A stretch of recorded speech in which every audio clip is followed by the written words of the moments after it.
So pets, these little or not so little, furry, scaly, or even feathery beings that occupy a special place in our hearts and on our sofas. Let's start from the beginning. What exactly is a pet today? Technically speaking, a pet or domestic animal is a living being we choose to adopt, feed, and in many cases, pamper more than our own children. They come in all shapes and sizes, from dogs and cats to turtles and tarantulas, because of course, who wouldn't want a walking nightmare as a companion? But the modern concept of a pet goes beyond a simple companion animal. Nowadays, a pet is almost a family member, or for some, the only family worth mentioning at Christmas gatherings. They have their own social media profiles, see psychologists. Yes, that's a thing. And some even have more diverse wardrobes than mine. Adopting a pet has also become a symbol of social status. If you have a purebred dog with a 6th-generation pedigree, congratulations, you've climbed a rung on the invisible ladder of moral superiority. And if you rescued a defenseless animal from the street, double congratulations, you are now the Gandhi of the neighborhood. And we can't forget cultural differences. In some places, dogs and cats are treated like royalty, with spas, beauty salons, and organic diets. In others, well, let's say the concept of a pet might include an iguana living in the kitchen, feeding on dinner scraps. But no matter where you are or what animal you choose to share your life with, one thing is certain: pets are masters at winning our hearts. They offer us companionship, unconditional love, and of course, a reason to post something cute on social media when real life is a mess, and possibly the only being on the planet that actually likes your bad jokes. Now that we've unraveled the concept of a pet, let's take a look at the characteristics that make an animal worthy of being called our pet. Because, let's face it, not every living being qualifies for this privileged position. First characteristic, being friendly. The last thing you want is a pet that considers your arm a snack. This automatically excludes tigers, lions, and anything else you'd find in a National Geographic documentary with the caption, "Deadly Predator." Pets need to be those who enjoy a petting, like to be around, and don't look at you as if you were the main course of dinner. Second characteristic, being feedable. This might seem obvious, but it's crucial. A pet should be easy to feed, which usually means they're happy with kibble, vegetables, or those expensive treats we buy just to feel better about our own food choices.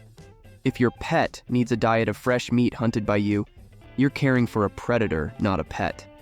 This is why falcons, crocodiles, and whales don't fall into the common pet category. Just imagine trying to convince your boss you're late because you had to go out fishing for your dolphin's breakfast. Third characteristic, being able to live outside of packs. Ideal pets are those that don't need an entire community to survive. They're happy to be part of your family, even if it means putting up with your 80s music playlists. Animals that live in large packs or colonies in nature, like wolves, elephants, or penguins, tend to have a hard time adjusting to the limited space of a one-bedroom apartment. And frankly, it's a bit awkward to explain to your neighbors why there's a pack of wolves howling in your backyard. So, to sum up, the best pets are friendly, easy to feed, and don't have issues living without a gang of wild friends. Of course, there are always exceptions, but these 3 characteristics are a good starting point to ensure that your new 4-legged, or 2-legged, or no-legged friend will be a happy and healthy addition to your life. Even knowing all this, some people insist on domesticating animals that don't match any of the characteristics I've mentioned. If you look it up, you'll find people with a tiger at home, probably a mansion, a Komodo dragon, and the list of oddities goes on. Just do a Google search and have fun. Now go give your pet some affection, and enjoy the peace of mind knowing that they probably aren't planning to eat you while you sleep. We've hit the mark of 100 subscribers. I'm very happy with the results and feedback I'm getting from you all. Thank you so much from the bottom of my heart. And for those who are watching and aren't subscribed yet, if you're enjoying the content and the video, please consider subscribing. I promise you won't regret it. Thank you for sticking with me this far. Nothing is achieved alone. Continuing our journey about pets, let's go back in time a bit. Long before selfies with your pets and Instagram accounts dedicated to cats, there was a time when humans started domesticating animals for the first time. First, let's talk about dogs. Dogs were the first animals to be domesticated, about 15,000 to 40,000 years ago. These early dogs were probably wolves that started following groups of humans, feeding on leftover food scraps. Eventually, these wolves realized it was easier to get along with humans, and in exchange for food and shelter, they offered protection and companionship. It was a mutually beneficial agreement that gave rise to man's best friend. Next, we have cats, who came into our lives a bit later. The domestication of cats began around 9,000 years ago in the Middle East, specifically in the Fertile Crescent region. Cats were attracted to the grain stores of farmers, which also attracted rodents. Humans noticed that these small felines were effective at keeping pests under control, and thus, a symbiotic relationship began. In ancient Egypt, cats were so valued that they were elevated to the status of deities.